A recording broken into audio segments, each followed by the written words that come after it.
Ninakusalimu kwa jina lipitalo majina yote. Hili sio jina la mtu awaye yote, bali ni jina la Bwana wetu Yesu Kristo. Ninakualika katika mfululizo wa masomo ya mwongozo wa kujifunza Biblia. Hili likiwa ni somo la 6 la robo ya kwanza ya mwaka 2026. Somo linalosema kumtumainia Kristo pekee. Na huu ni ufafanuzi kwa mwalimu. Ufafanuzi kwa mwalimu umegawanyika katika sehemu kuu 3. Sehemu ya kwanza muhtasari, sehemu ya pili ufafanuzi, na sehemu ya 3 matumizi maishani. Aya muhimu ni Wafilipi sura ile ya 3 aya 10 na 11 inayosema, ili nimjue yeye na uweza wa kufufuka kwake na ushirika wa mateso yake, nikifananishwa na kufa kwake, ili nipate kwa njia yoyote kuifikia kiama ya wafu. Lengo la somo, Wafilipi sura ya 3. Sehemu ya kwanza muhtasari. Baada ya kuthibitisha kwamba waumini wanang'aa katika ulimwengu huu kwa kutenda matendo mema yanayojengwa kwa Kristo, Paulo sasa anageuzia usikivu kwenye umuhimu wa kumtumaini Kristo pekee kwa ajili ya wokovu. Mtume anaonyesha wasiwasi kuhusu mvuto wa walimu wa uongo waliokuwa wakieneza njia iliyojengwa katika mwili, na hivyo kupotosha ujumbe wa Injili na kuhatarisha jamii yote ya Kikristo huko Filipi. Inaonekana kwamba aina fulani ya mafundisho ya uongo, sawa na ile iliyokuwa huko Galatia, ilikuwa inasababisha mtanziko kuhusu kile ambacho Wakristo wa mataifa walipaswa kuamini na kutenda ili wapate kuokolewa. Paulo alilichukua jambo hili kwa uzito mkubwa. Kwa kweli, ujumbe wa Injili ulikuwa hatarini. Paulo anasikitishwa sana kuhusu kuingia kwa walimu wa uongo na mafundisho yao kiasi cha kuwaita kama mbwa na watenda mabaya. Wafilipi sura ile ya 3 aya 2. Haya ni maneno makali yaliyotumika kuonesha twezo na kuto kukubaliana nao. Kwa kushughulikia masuala haya huko Filipi, Paulo anatoa masomo ya thamani kuhusu namna ya kukabiliana na mafundisho ya uongo. Masomo haya ni ya muhimu sana kwa kanisa leo. Hata hivyo, kwa viwango tofauti, makanisa yetu yote yanakabiliwa na mashambulizi ya walimu wa uongo. Somo la juma hili linaangazia mada kuu 3. Mada ya kwanza, kufurahi katika Bwana ni kinyume cha kutegemea nguvu za kibinadamu. Mada ya pili, uongofu wa kweli unaleta badiliko kubwa kutoka kuutumainia mwili kwenda kumtumainia Kristo. Mada ya 3, kumjua Kristo ni uzoefu unaoendelea. Tunapomkaribia zaidi, ukaribu wetu naye utaongezeka zaidi na zaidi. Urafiki wa karibu sana wa mtu na Kristo lazima uendelee kukua hadi siku tunapomwona uso kwa uso. Sehemu ya pili. Ufafanuzi. Kielelezo. Mfalme wa Italia na mfalme wa Bohemia walimwahidi John Hus usafiri na ulinzi salama. Walivunja ahadi zao, hata hivyo, na Hus aliuawa kama mfiadini. Thomas Wentworth alibeba hati iliyotiwa sahihi na mfalme Charles wa kwanza, iliyosomeka, kutokana na neno la mfalme hutateseka maishani, heshima au bahati. Muda mfupi baadaye, hata hivyo, hati yake ya kifo ilitiwa sahihi na mfalme huyo huyo. Msiwatumainie wakuu, ndiyo yalikuwa maneno yake ya mwisho. Ni afadhali kumtumaini Bwana kuliko mtu yeyote au kitu kingine chochote.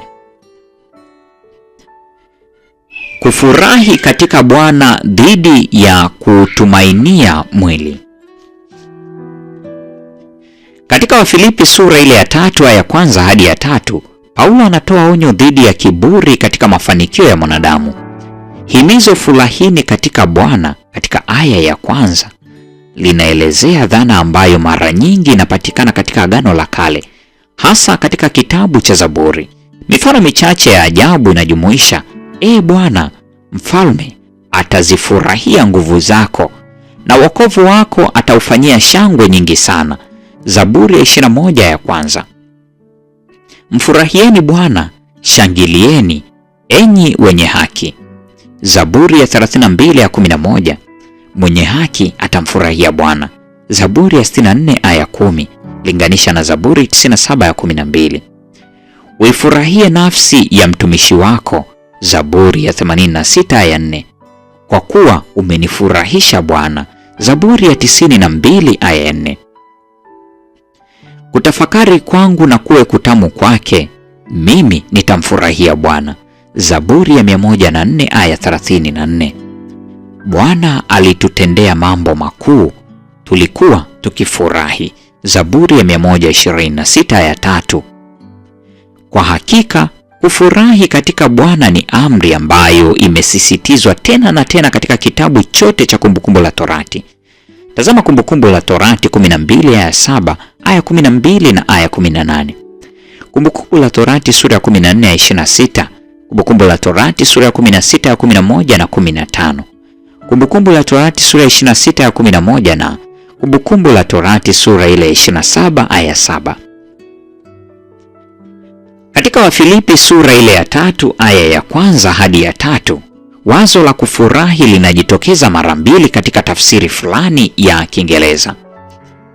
Furahini katika Bwana, Wafilipi 3 aya ya 1, na kuona fahari juu ya Kristo Yesu, Wafilipi 3 aya 3 na kadhalika. Hata hivyo, andiko la kwanza kwa Kiyunani linatumia maneno mawili tofauti. Katika Wafilipi 3 aya ya 1, Paulo anatumia neno chairo ambalo Agano Jipya mara nyingi linalitumia kuelezea furaha na ustawi.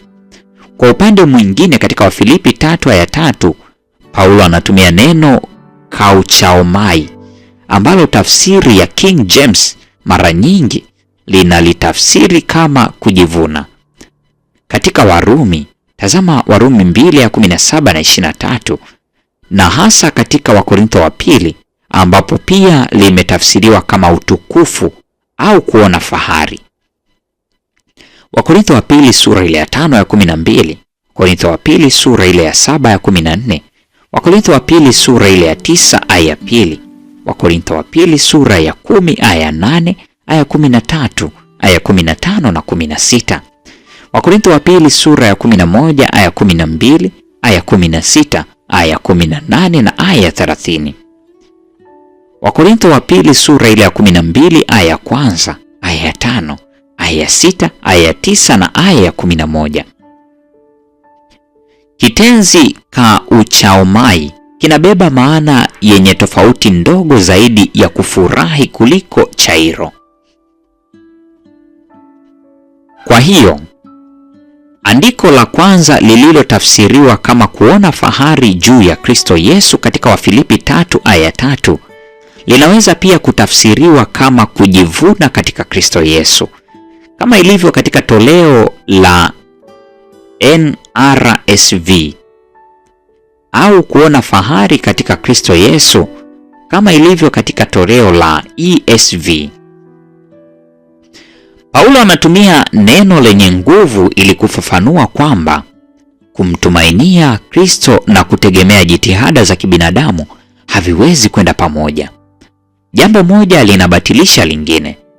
Kwa maana hii, maelezo ya Paulo yanafanana sana na kile anachosema katika Wagalatia sura ile ya 6 aya ya 13 na aya ya 14.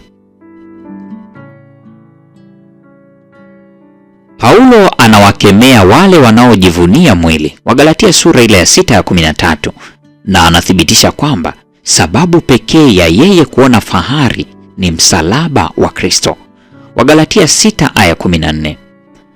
Paulo anatumia neno mwili katika Wafilipi 3:3 kurejelea juhudi za kibinadamu zinazofanywa kwa lengo la kupata wokovu. Hata hivyo, katika maneno ya toleo la New English Translation NLT, linapokuja suala la wokovu, hatutegemei sifa za kibinadamu. Wafilipi sura ile ya 3:3. Kwa kweli, tutategemea kabisa sifa za Kristo.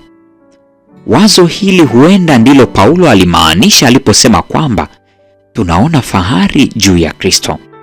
Kufurahi katika Bwana katika Wafilipi sura ile ya 3:1 na kuona fahari juu ya katika Kristo Yesu Wafilipi 3:3 ni dhana zinazofanana, kama ilivyo katika Zaburi ya 34:2, katika Bwana nafsi yangu itajisifu, wanyenyekevu wasikie wakafurahi.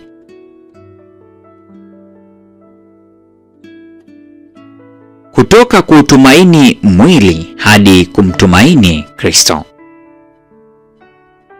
Onyo dhidi ya kiburi katika mafanikio ya mwanadamu lililoletwa katika Wafilipi sura ile ya 3:1 hadi ya 3 linafafanuliwa katika Wafilipi sura ile ya 3:4 hadi ya 6.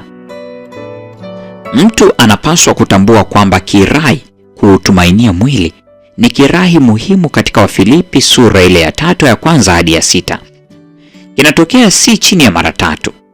Kama ilivyotajwa hapo awali katika Wafilipi 3:3, Paulo anatofautisha kutumainia mwili na kuona fahari juu ya Kristo. Katika Wafilipi sura ile ya 3:4, mtume anasisitiza kwamba hakuna Myahudi mwingine aliyeutumainia mwili zaidi kama yeye. Katika Wafilipi 3:5 na ya 6, anatoa sababu 7 kwa nini yeye zaidi ya mtu mwingine yeyote angeweza kuutumainia mwili. Sababu ya kwanza, kutahiriwa siku ya 8. 2, mtu wa taifa la Israeli. 3, wa kabila la Benyamini. 4, Mwebrania wa Waebrania. 5, Farisayo. 6, mwenye kuliudhi kanisa, na 7, asiye na hatia. Cha kuvutia, tohara ni ya kwanza katika orodha, ambapo kutokuwa na hatia kunaihitimisha. Inaonekana Paulo aliamini kwamba juhudi zake zingeweza kumpatia wokovu. Hata hivyo, alipokutana na Kristo alitambua kutofaa kwa mafanikio yake ili kuokolewa.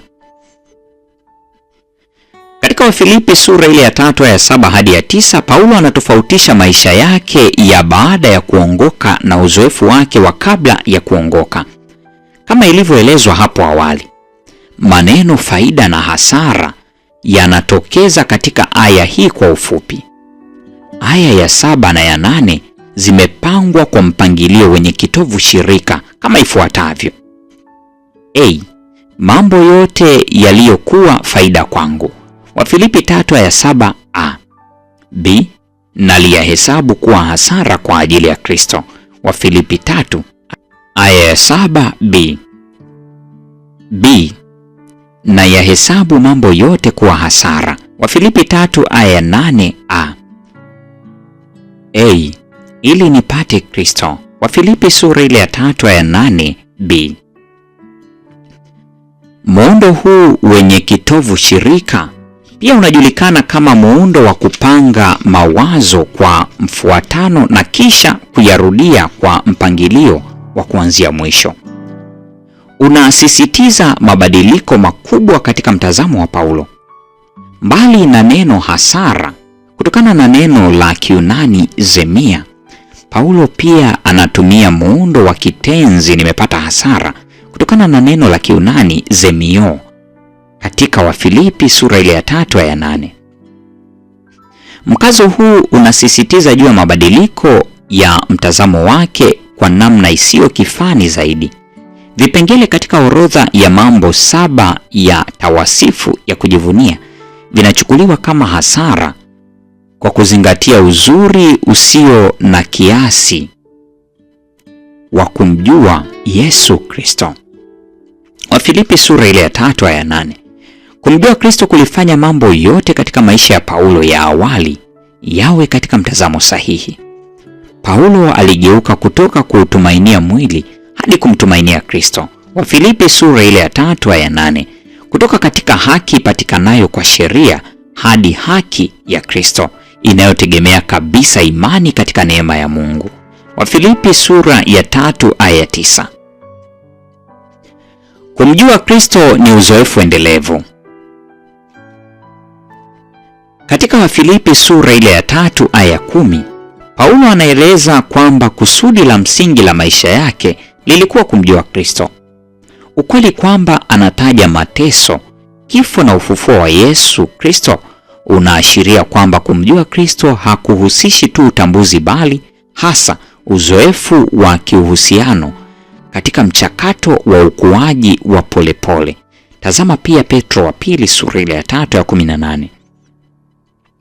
Wakati wazo hili kwa namna fulani li dhahiri katika Wafilipi 3 aya 10, Paulo anafafanua zaidi wazo hili katika Wafilipi 3 ya 12 hadi 16. Zaidi ya hayo, Paulo anafahamu kwamba kumjua Kristo kikamilifu zaidi kutapatikana tu katika ufufuo. Wafilipi 3:10 na 11. Wazo hili linaonekana kuwa muktadha wa kauli katika Wafilipi 3:12. Si kwamba nimekwisha kufika au nimekwisha kuwa mkamilifu. Kisha Paulo anaeleza jinsi anavyotafuta kufikia lengo linaloelezewa katika Wafilipi 3 aya 10 na 11, kwa kudokeza kwamba kazi hiyo ni sehemu mbili. Moja, anasahau yaliyo nyuma, na mbili, akiyachuchumilia yaliyo mbele. Wafilipi 3 aya 13. Hata hivyo, jambo moja halijitengi na lingine. Kwa hakika Paulo anarejelea mambo haya mawili kama tendo moja anaposema natenda neno moja tu. Wafilipi 3 aya 13. Jambo hili moja linasukumwa na kusudi lililo wazi. Anakaza mwendo ili kuifikiria mede ya thawabu ya mwito mkuu wa Mungu katika Kristo Yesu. Wafilipi 3 aya 14.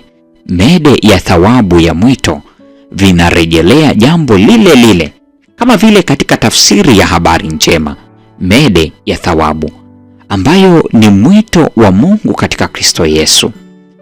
Inaelekea ni stiari inayomaanisha ufufuo, wakati ambapo Paulo atamjua Kristo kikamilifu. Hata wakati huo, Wakristo wanaitwa kuendelea kukua katika kumjua Kristo wanapokaza mwendo kuifikiria mede ya thawabu. Wafilipi 3 aya 15 na 16.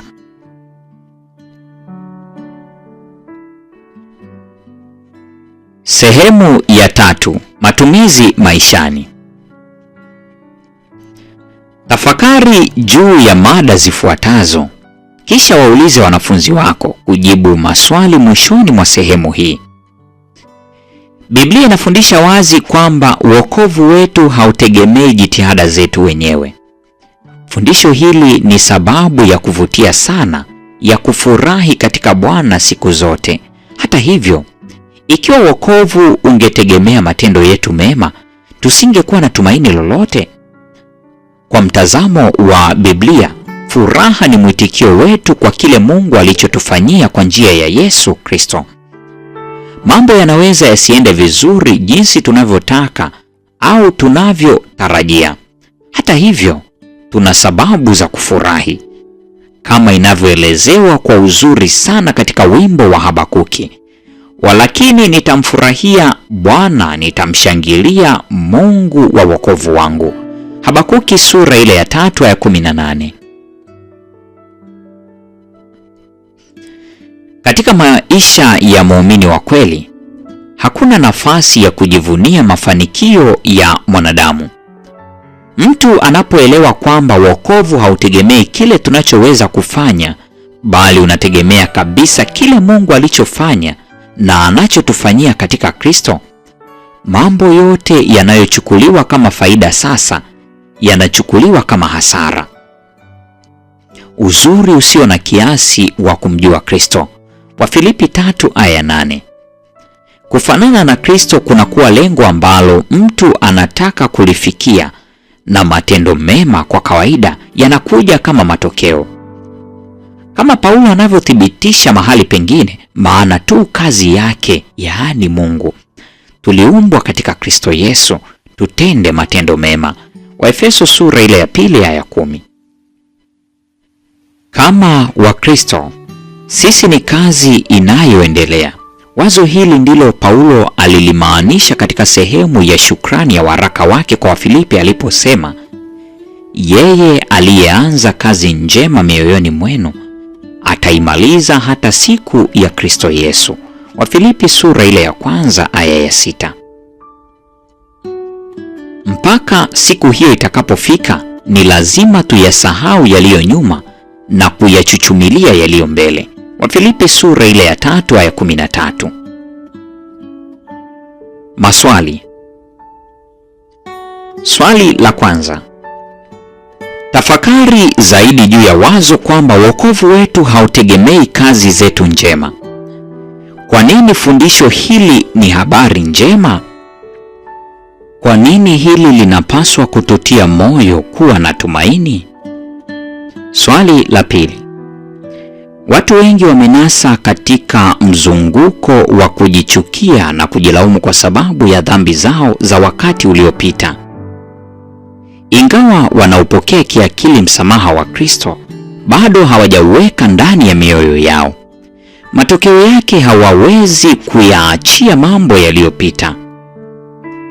Tukifikiria zaidi wazo kwamba tunapaswa kuyasahau yaliyo nyuma na kuyachuchumilia yaliyo mbele, katika Wafilipi sura ile ya 3 ya 13, amri hii inatupatia idhini gani ya kushangaza? Kwa nini agizo hili linaleta uhuru na uponyaji kwa moyo wa mwanadamu? Mpendwa mfuatiliaji wa mfululizo wa masomo haya ya mwongozo wa kujifunza Biblia, na kwa nukta hiyo ndio tunakuwa tumefikia tamati ya tafakari ya somo hili la 6 katika robo hii ya kwanza ya mwaka 2026. Somo linalosema kumtumainia Kristo pekee. Neema ya Bwana wetu Yesu Kristo, pendo la Mungu na ushirika wa Roho Mtakatifu dumu kwa pamoja nasi sasa na hata milele. Amina.